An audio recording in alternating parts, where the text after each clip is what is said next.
जय हिंद। इस वीडियो में हम लोग आधुनिक भारत के इतिहास से related top 30 most important previous year question देखने वाले हैं। चलिए वीडियो शुरू करते हैं। फर्स्ट क्वेश्चन है, ब्रिटिश काल में भारतीय उद्योगों विशेषतः ग्रामीण उद्योगों के पतन का मुख्य कारण क्या था? तो आंसर है आपका रेलवे का विस्तार।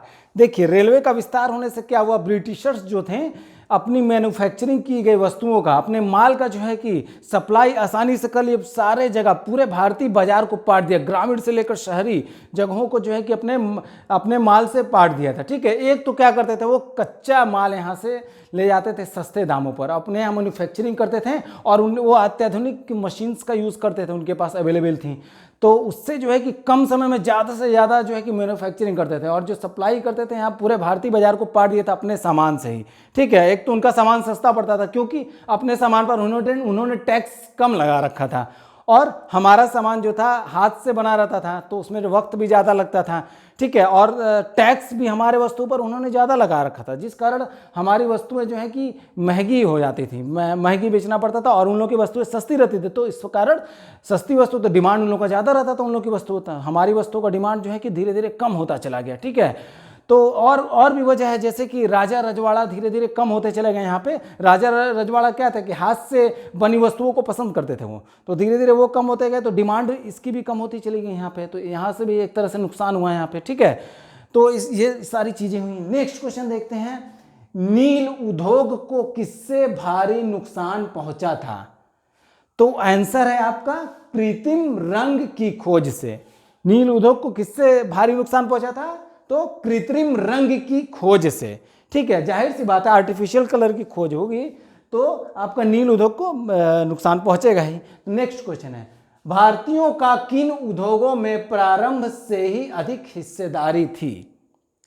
देखिए, भारतीयों का किन उद्योगों में प्रारंभ से ही अधिक हिस्सेदारी थी? आंसर आपका सूती कपड़ा उद्योग। ठीक है, अच्छा, एक और चीज है, ब्रिटिशर्स का यहाँ पे एक और भारी नुकसान उन्होंने क्या कर दिया था कि कपास की बुनाई कटाई के अलावा रेशम और ऊनी वस्त्रों को जो है कि भारी नुकसान उन्होंने पहुंचाया था। ठीक है, यहाँ पे समझिए कि ग्रामीण पूरी इकोनॉमी जो है कि चौपट कर दी थी उन्होंने, पूरी ग्रामीण से लेकर जितनी इकोनॉमी थी हम लोग की सारी चौपट कर दी थी, अपनी वस्तुओं से जो है कि भारतीय बाजार को पाट दिया था। एक और काम उन्होंने जो है कि सेवा सेक्टर को बढ़ावा दिया। ठीक है, और बाकी सब चीज़ों को जो है कि उन्होंने कमज़ोर किया, सेवा सेक्टर को सिर्फ बढ़ावा दिया, वो भी अपने फायदे के लिए। ठीक है, जैसे कि आपका रेलवे हो गया, पोस्ट ऑफिस हो गया, और क्या बोलते हैं, सड़कें वगैरह, ब्रिजेज, पुल वगैरह का निर्माण कराया उन्होंने, ये सारी चीज़ें थी, और दूरसंचार का निर्माण कराया, टेलीफोन वगैरह का, तो ये वो अपने फायदे के लिए इन्होंने ये किया था, ये सारी चीज़ें जो की थी। ठीक है, नेक्स्ट क्वेश्चन देखते हैं हम लोग, कौन poverty and un British rule in India के लेखक हैं? देखिए, poverty and un British rule in India के लेखक कौन है? तो आंसर आपका दादा भाई नौरोजी हैं। ठीक है, देखिए आपका दादा भाई नौरोजी ने अपनी पुस्तक, क्या नाम है पुस्तक का, poverty and un British rule in India में धन निष्कासन के सिद्धांत का उल्लेख किया है। देखिए, धन निष्कासन का सिद्धांत क्या है? ये भारतीय धन निष्कासन का सिद्धांत कहता है कि भारतीय उत्पाद का वह हिस्सा जो जनता के उपभोग के लिए उपलब्ध नहीं था। देखिए, भारतीय उत्पाद का एक तो भारतीय अपनी वस्तुओं का ही जो है कि उपभोग नहीं कर पा रहे थे। ठीक है, सारा का सारा जो है कि अंग्रेज चूस के ले गए थे। एक तो हमारा धन वो ले जा रहे थे, ऊपर से हमें जो है कि ऋण मिलता था, उस पर भी ब्याज जो है कि ज़्यादा देना पड़ता था। समझ रहे हैं ना? तो एक तो हमारा ही धन और हमें ही ज़्यादा ब्याज देना पड़ता था। ठीक है, तो मतलब पूरा का पूरा जो है कि चौपट करके रख दिया था इकोनॉमी को। ठीक है, भारतीय अर्थव्यवस्था को पूरा का पूरा जो है कि चूस लिया था। एक सोने की चिड़िया कही जाती थी भारत जो है कि सोने की चिड़िया कहा जाता था, उसको अंग्रेजों ने पूरा का पूरा जो है कि बर्बाद करके रख दिया। ठीक है, नेक्स्ट क्वेश्चन हम लोग देखते हैं कि देखिए, इस्तमरारी बंदोबस्त किसने लागू किया?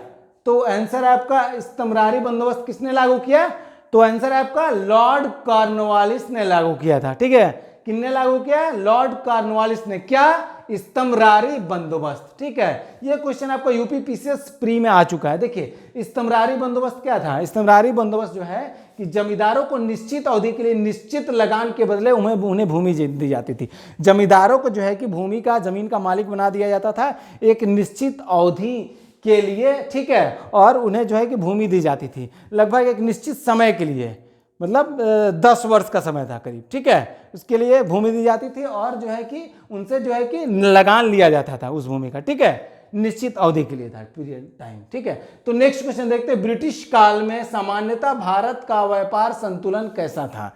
ब्रिटिश काल में व्यापार संतुलन कैसा था भाई? तो आंसर है आपका असंतुलित निर्यात और आयात, पूंजीगत निकास में वृद्धि। देखिए असंतुलित निर्यात और आयात तो था ही, अपना जो है कि माल जो है कि भारत में अपने अपने बनी वस्तुओं को अंग्रेजों ने क्या किया, ब्रिटिशर्स ने भारत में पूरा पाट कर रख दिया था, ठीक है। हम लोग का इकोनॉमी तो चौपट हो गया है यहाँ पे, और हम लोग का जो है कि निर्यात बहुत ज़्यादा कर दिया, सप्लाई बहुत ज़्यादा कर दिया था, हम लोग का जो है कि सब इंपोर्ट एक्सपोर्ट जो है कि दोनों इफेक्ट किया है यहाँ पे, ठीक है, और पूंजी भी हम लोग का उठा के ले गए यहाँ पे, ठीक है, और वही पूंजी पे ज़्यादा ब्याज पीरियड भी, तो ये सारी चीज़ देख लीजिए, ठीक है। तो ये क्वेश्चन आपका आया था यूपीपीसीएस प्री 2007 में आया था, ठीक है। नेक्स्ट क्वेश्चन, उपनिवेश काल में भारत में होम चार्जेस क्या थे? तो आंसर आपका भारत से संपत्ति का दोहन, भारत से संपत्ति का दोहन तो होता ही था, ठीक है। तो आपका ये क्वेश्चन आया है आईएएस 2011 में आ चुका है। अगला प्रश्न है आपका, ब्रिटिश शासन के दौरान भारत में उद्योगों का कोई स्वतंत्र विकास क्यों नहीं हुआ? ब्रिटिश शासन के दौरान उद्योगों का भारत में स्वतंत्र विकास क्यों नहीं हुआ? तो आंसर है आपका भारी उद्योगों का अभाव। भारी उद्योग किसे बोलते हैं? भारी उद्योग आपका हो गया इस्पात, जहाज निर्माण हो गया, मशीनरी हो गया, और तेल खनन आदि को जो है कि भारी उद्योग बोला जाता है। भारी उद्योग का जो है कि आपका विस्तार नहीं हुआ था ब्रिटिश समय में, होगा भी क्यों? क्योंकि वो तो पूरा अपने ही में लगे हुए थे, अपना ही फायदा सोच रहे थे, उनकी नीतियां ही ऐसी थी ना कि भारत का पूरा चूस के ले जाया जाए यहाँ से। तो यहाँ पे हम लोग को जो है कि एक तो हम लोग का प्राइमरी सेकेंडरी दोनों सेक्टर जो है कि पूरा का पूरा चौपट हो चुका था, ठीक है। प्राथमिक द्वितीयक क्षेत्र चौपट हो गया, अंग्रेजों ने तृतीयक क्षेत्र जिसे कि हम लोग टर्शरी सेक्टर बोलते हैं आपका, जिसमें कि सेवा सेक्टर जिसे बोलते हैं, जैसे कि आपका इसमें आ गया रेलवे आ गया, ठीक है, रेलवे, पोस्ट ऑफिस हो गया, टेलीफोन, ये सारा चीज़ का विस्तार किया था अंग्रेजों ने, वो भी अपने फायदे के लिए, ठीक है। तो यहाँ पे नेक्स्ट क्वेश्चन है, किसने यह विचार किया था कि भारत में ब्रिटिश आर्थिक नीति घिनौनी है? किसने विचार किया था कि भारत में ब्रिटिश आर्थिक नीति घिनौनी है? तो आंसर है आपका कार्ल मार्क्स ने, ठीक है। तो ये क्वेश्चन आपका उत्तराखंड यूडीए एलडीए 2007 में आ चुका है। नेक्स्ट क्वेश्चन है, कौन दादा भाई नौरोजी के निकास सिद्धांत में विश्वास नहीं करते थे?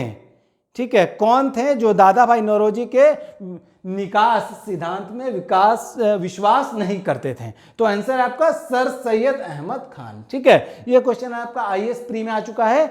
अगला प्रश्न देखते हैं, भारत में उपनिवेशवाद के आर्थिक आलोचक कौन थे? उपनिवेशवाद के आर्थिक आलोचक कौन थे? तो आंसर आपका दादा भाई नौरोजी थे, इसके अलावा जी सुब्रमण्यम थे, अय्यर थे, इसके अलावा आरसी दत्त थे। यह क्वेश्चन आपका आईएएस 2015 में प्री में आ चुका है, ठीक है। नेक्स्ट क्वेश्चन है, रैयतवाड़ी क्षेत्रों में कृषि के मूल्य में काफी गिरावट क्यों आई? तो आंसर आपका भू राजस्व की दर कम थी। देखिए, कृषि के मूल्य में जाहिर सी बात है, भू राजस्व की दर जब कम रहेगी तो दर कम रहेगी, तो यहां भी तो कृषि के मूल्य में तो गिरावट आएगी ना, यहां भी तो प्राइस में भी गिरावट आएगी, ठीक है। तो नेक्स्ट क्वेश्चन है, वर्ष 1899 से 1905 तक कौन वायसराय रहा? तो आंसर आपका कौन वायसराय रहा? Lord Curzon.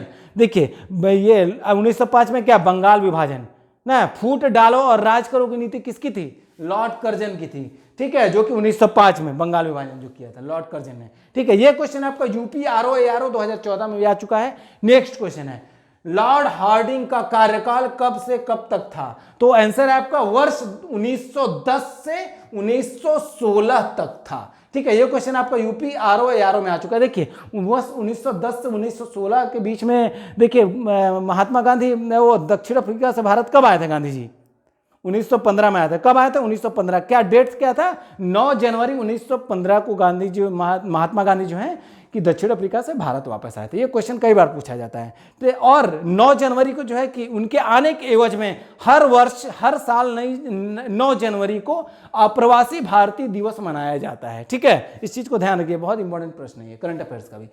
नेक्स्ट क्वेश्चन है लॉर्ड इरविन का कार्यकाल कब से कब तक रहा? तो आंसर है आपका वर्ष 1926 से 1931 तक रहा लॉर्ड इरविन का कार्यकाल। गांधी इरविन भी समझौता भी कब हुआ था? 1931 में हुआ था, 1930-31। ठीक है, ये क्वेश्चन आपका यूपी आरओ एआरओ 2014 में आ चुका है। अगला प्रश्न देखते हैं, भारत में आधुनिक शिक्षा प्रणाली की नींव किससे पड़ी? तो आंसर है आधुनिक शिक्षा प्रणाली की नींव किससे पड़ी? तो आंसर है आपका 1935 के मैकाले के स्मरण पत्र से, मतलब 1935 के मैकाले के घोषणा पत्र से भारत में आधुनिक शिक्षा की नींव पड़ी। ठीक है, नेक्स्ट क्वेश्चन हो, 1857 के विद्रोह के समय ब्रिटिश प्रधानमंत्री कौन था? 1857 के विद्रोह के समय ब्रिटिश प्रधानमंत्री कौन था? तो आंसर है आपका पाम स्टर्न थे। ठीक है, तो ये क्वेश्चन आपका यूपी पीसीएस में आ चुका है। नेक्स्ट क्वेश्चन है, 1857 के विद्रोह के समय भारत का गवर्नर जनरल कौन था? तो आंसर आपका लॉर्ड कैनिंग थे 1857 के विद्रोह के समय भारत के गवर्नर जनरल। ठीक है, यह क्वेश्चन आपका आईएएस में आ चुका, यूपी पीसीएस में आ चुका, बीपीएससी में आ चुका, यूपी आरओ में आ चुका, छत्तीसगढ़ पीसीएस में आ चुका। Most important question. ठीक है, नेक्स्ट क्वेश्चन, 1857 के विद्रोह को किस उर्दू कवि ने देखा था? किस उर्दू कवि ने 1857 के विद्रोह को देखा था? तो आंसर है आपका गालिब। ठीक है, मिर्जा गालिब। ठीक है, यह क्वेश्चन आपका बिहार लोक सेवा आयोग में आ चुका है। नेक्स्ट क्वेश्चन है, भारतीय शिक्षा का मैग्ना कार्टा किसे माना जाता है? भारतीय शिक्षा का मैग्ना कार्टा किसे माना जाता है? तो आंसर है आपका वुड के डिस्पैच को, वुड के घोषणा पत्र को भारतीय शिक्षा का मैग्ना कार्टा माना जाता है। ठीक है, नेक्स्ट क्वेश्चन है, विश्वविद्यालयों के लिए कुलपति की नियुक्ति का सुझाव किस रिपोर्ट में दिया गया?